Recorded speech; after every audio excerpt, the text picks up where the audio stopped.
Welcome to the Illuminating Watches channel. If you enjoy the episode, please do consider subscribing to the channel. I cover loads of other topics on electronic and mechanical watches, aiming to shed light on topics that aren't covered quite so much elsewhere on YouTube. This week I've been going down a big rabbit hole on dials and dial types. The stimulus for this was getting a new watch from Mr. Jones, a British-based watch company, which is this Ascendant which utilises gilded palladium to achieve a very cool looking effect on the dial.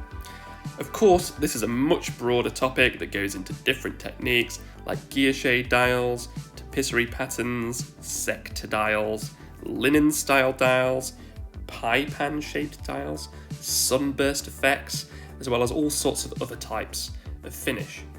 But to keep things slightly manageable, I thought I'd share with you all some of the different materials that have been used for watch dials with some examples. It's pretty mind-boggling the variety of things that have been done. Now, I've relied on a whole bunch of sources here, including photos of example watches that I would never be able to get my hands on, so I've done my very best to reference these throughout and to refer to them in the description. Now, these are not my own watches, and many of the points of fact are based on multiple different articles that I've read and have somehow blended into my head in a bit of a soup. So if there's the occasional lapse in referencing, please do forgive me and let me know in the comments. So let's get into some funky looking dials. First, enamel dials, porcelain enamel dials or vitreous enamel dials. Now, enamel means any hard coating, for example like the enamel from your teeth, but for watch and clock dials it's essentially powdered glass melted onto the underlying metal plate. You can then treat it in various ways. For example, the great blog on this topic, Vintage Straps, mentions the application of tin oxide, which produces the classic white enamel dials, with you baking it in the oven and then applying enamel paint to mark the numbers and such. Now, these dials are all relatively unique as they're never perfect due to being melted smooth and fired several times, so there will be imperfections, which is what adds to the character. Now, this was the go-to approach for pocket watches and early watches before metal dials almost completely took over, and it's now more of an artistic choice for the connoisseur. So examples of awesome enamel dials are the Creedor, I've got up on the screen now, which I think looks absolutely stunning if you look at this picture from Hodinkee. The Grand Few enamel dial of the Acriva chronometer contemporain, marked with the Rexep Rexepi, is also a great looking example. Patek Philippe, of course, do enamel dials. I like this enamel 5131G World Time. And Rolex had a period in the 70s with the so-called stellar lacquered enamel dials on the day date, which are actually super collectible today, but apparently weren't quite so popular at the time. I like this Vacheron Constantin celebration of the Mercator maps, which kind of gives you an idea of using multiple colours, and a more affordable recent option, and a Scottish one at that, is Anordain, which gives you an idea of the different colours that you can achieve with different enamel dials. They even do a fume or smoked effect enamel dial. For some very fancy enamelling, look at Jaquet Droz's Hummingbird watch. These guys do all sorts of bonkers dials, as we'll see. In a different vein, lacquered dials such as Urushi Grand Seiko dials are stunning, which use sap from a Japanese tree that's matured and more commonly used for high-end fountain pens. IWC do a great lacquered dial, and I really liked this one from Glasuta, which was the original 60s inspired watch made in their dial factory, which is a multi-step process beyond just the lacquer, but I thought it was cool so I included it here. Now, another material that's not used so much is wood dials. Now, don't worry, I'm not talking about wood watches. Of course, as you'll see as a recurring theme here, Rolex was very much first with this on their day-date models, but a particularly fancy version of this is burl wood, which is actually an outgrowth of wood that forms some really nice circular patterns when sliced, with this example being the Breitling limited edition for Bentley cars using elm burl. Now, Hermes, with their wood marquetry model, which is kind of based upon this horse or Pegasus, with marquetry being a technique where the material is cut into tiny pieces and then put back together to form a pattern, which apparently goes back a long way, if you believe the Crown Watch blog. Patek Philippe used this technique in this Royal Tiger dial from 2010. If you want to go crazy, what about this Louis Moinet palm wood dial from a 70 million year old rainforest tree. Now, stone dials could keep us here all day, even if we were to only refer to the Rolex brand, of which a fairly exhaustive list has been curated here at Millinery Watches. Now, stone dials primarily started in the 60s with the likes of Piaget leading the way, especially for ladies' watches. Now, examples of stone dials, and bear with me, this is a long list, include onyx, which can be seen in the Chopard dial, lapis lazuli, which is also used in Chopard, but also used to very fun effect in this JLC watch. Obsidian, which is volcanic glass, has been used in Rolex models. Agate is the basis for this style from Montblanc, which I think looks very cool. Asterite was actually discovered by a gentleman called John Astor, who was actually the richest person aboard the Titanic and a victim of its sinking. You can see him in this news article here on the left-hand side. Now, as a side note, Romain Jerome made a watch dial that was actually made out of pieces of the Titanic, if you believe them. They actually refer to it as Titanic coal, whatever that means. But here is a watch actually using Asterite, which again is Jaquet Droz, who are famous for using these sorts of materials in their watches. Now, Bulgari do malachite dials in their ladies' watches, but one of the coolest examples is from Piaget actually, which uses both marquetry that we described before with malachite. Now, turquoise stone, rather than simply just turquoise coloured, has also been used in dials with examples from Rolex. And this nephrite jade dial from Montblanc is also very cool. You can get azurite dial on the cheap actually from Invicta, but also in a slightly more expensive version in this Rolex Lady Cellini. Bloodstone is here on yet another Rolex day date, and opal has been used by Chopard, as well as this particularly cool opal dial on a quartz watch no less from Piaget, which was very common at that time. Carnelian stone has been used on this Rado Voyager watch. Jaquet Droz are again users of this chrysoprase in this cool dial here, which has also been used on a Rolex Daytona. Now, this is a coral date from Rolex, a ferrite dial from Rolex. This howlite, or marble as it's more commonly referred to, has also been used in Rolex. Rolex have also used this grossular garnet rubellite in this cool looking Daytona, as well as sodalite on this particularly cool blue Daytona. Tiger's Eye has a cool name and indeed looks cool with this Parmigiani example. And if you like purple, Sugalite is your choice with this Dior example. Petersite has been used again by Jaquet Droz, and Labradorite, the dog lover's gemstone perhaps, is used in this Lundy Bleu watch. Concrete has even been used in this dial, which was designed by Dmitry Samel. Now, you may be a little bit bored after this long list of stone dials, but there are two more areas within this similar vein that I just wanted to note. And the first of these is meteorite dials, with most using material from the Gibeon iron meteorite, which fell in Africa in modern-day Namibia during prehistoric times. Now, I've seen it said that all meteorite dials are actually made using Gibeon meteorite, but this seems to be incorrect, or at least outdated, because there's a whole bunch of folks that are using this Swedish meteorite, which I won't attempt to say the name of. You can see a slice from the Gibeon meteorite here on screen, which exhibits the so-called Widmanstätten patterns, which are made of a long nickel iron crystals that appear when the meteorite slice is treated with chemicals. And this is named after Count Aloy van Beck Widmanstätten of the Imperial Porcelain Works based in Vienna in 1808, who discovered this effect when experimenting with iron meteorites. Now, the first brand to have had the idea to use this in a watch dial was, of course, Rolex.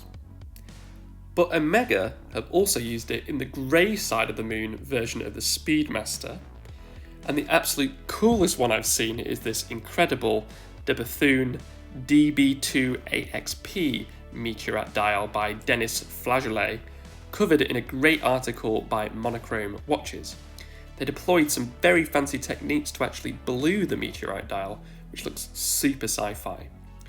You can actually get more affordable options with Z-Loss, and I've noticed that it's a pretty common view amongst watch reviewers to not be too fussed on Meteorite dials, as they're seen as a bit of a gimmick, and an example of this, which is more junior to palm fronds but in the same video, can be seen on the Timeless Watch channel. You put Meteorite dials on those watches you can't get a hold of. Meteorite. Just what I was looking for. As you heard, there was a very underwhelmed reaction to this most recent 2021 Rolex Meteorite dial. And perhaps the folks have got a point, because even if you look at brands like Invicta, they've even got their own Meteorite dials, and you've got to love that price cut from 800 to 228. But you can't escape the coolness of having an extraterrestrial material on your wrist. I think that they're really cool.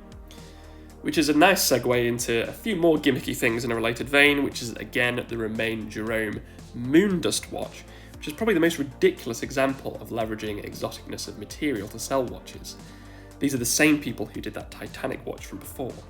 Now this watch has certified moon dust on the dial and uses metal from the spacecrafts of Apollo 11 and Soyuz, as well as the fibres from the spacesuits of International Space Station astronauts. Very strange rabbit hole indeed.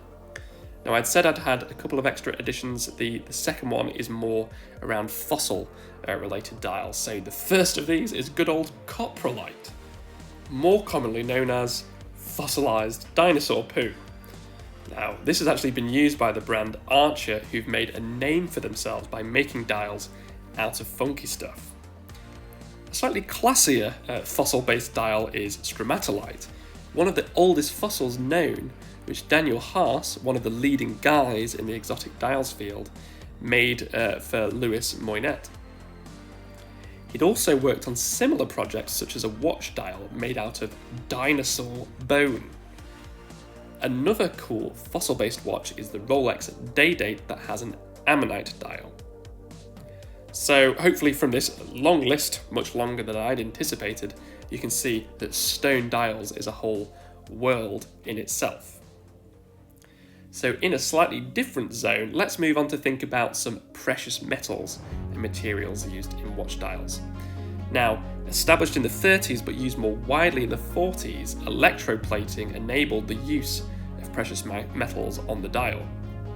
This plating could then be manipulated to form cool multi-tone dials, the origin of kind of two-tone dials. Now, less precious metals such as aluminium or aluminum for my American friends has also been used as the basis for dials, including the likes of Vacheron Constantin, but we're talking about fancier stuff than that.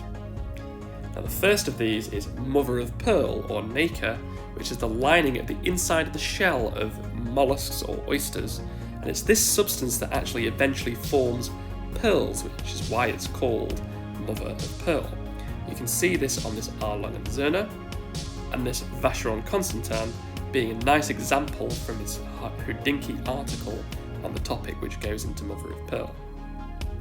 Now, yellow gold, as well as being the substance for the case and other materials on the watch, has also been used as the basis for the dial, with this example from Omega, as well as examples using rose gold, like the one on screen. And also white gold has been used. Now these FP Journe solid gold dials are particularly fancy, as they have gold plates that are then topped off with a silver layer, which is then manipulated to achieve this grain effect that you can see. Actually, even other types of gold, like red gold, have been used, and Anordain have been innovating this field recently, alongside rhodium, which is also a precious metal that's been used in dials. Now, solid silver can be seen on this lovely Erlangen-Zerner, and platinum has also been used in dials, and I believe, but I've been struggling to distinguish between when this is just the colour versus actually being solid platinum, but I think that this Yachtmaster actually does use a platinum dial. Now, Aventurine is a very interesting material, which is actually a type of glass, and its name originates, interestingly enough, from the phrase by chance in Italian. as this is how it was discovered by some Italian glassblowers in the 17th century. Now, one of the first using the material, if I'm to believe this article from Quill and Pad, was actually Omega with this fancy constellation watch. Jaquet Droz, who you've seen come up a few times, do beautiful looking Aventurine dials, and this insane Hybris Artistica Master Gyro Tourbillon from JLC has a skeletonized dial that's actually cut out from Aventurine. Pretty amazing. Now, a material we hear a lot about with bezels and even with whole watches, the likes of Rado, is ceramic. However, it's also been used in the form of dials, which includes examples from the Omega Dark Side of the Moon series with this matte black zirconium oxide, as well as the Bulgari Octo Finissimo achieving a similar look in this example, with a slightly different take on it being this Charles Frodsham ZR02, which used ceramic to achieve almost a white enamic dial-like effect. We get into some more modern materials when we look at the use of carbon fibre. For example, the Panerai Submersible Marina Militaire Carbotech 47mm has a dial that's made from their Carbotech material. But one of the most fascinating forms of carbon is the so-called Vanta Black technology, with Vanta standing for vertically aligned nanotube arrays, which prevent light rays from escaping and essentially absorb them as heat after they bounce around the array. It was developed by Surrey Nanosystems in 2014 and caused quite the controversy due to the artist Anish Kapoor securing exclusive rights to its use in art and preventing others from doing so. There's a great article on it on screen. Now, H. Moser and C did a Vanta Black dial, which you can see a review of on Johnny L's channel. Essentially, it was the blackest possible black and almost looks like you've just got a black hole on your wrist. But I believe there is competition with this new material developed by MIT, with this diamond coated in the substance, showing the seeming void on the seemingly black background. Now, some honourable mentions are feather dials, based upon the art of plumasserie, quail eggshell dials, coin dials, leather dials, and denim dials from Hublot, dials made from bullets, espresso capsules, and finally, hopefully you found this video more entertaining than watching paint dry, but if dried paint is your thing, then 4-dyed dials actually made from dried paint might be for you with this Bamford collaboration with Tag Heuer. Phew, so that's all for today's video on the Illuminating Watches channel. If you enjoyed this episode, please do consider pressing the subscribe button. It makes a massive difference for a tiny channel like mine. And leave me a comment on any of the dial types I've missed or some great example of dial materials in a watch. You can also follow me on Instagram at Illuminating Watches, and I've done loads of history-oriented videos on both mechanical and digital watch topics, so if these sorts of things take your fancy, do please take a look at those videos. To the digital watch lot, don't worry, I still plan to finish off my series on Casio history moving on into the 2000s. I hope you all have a fantastic rest of your day.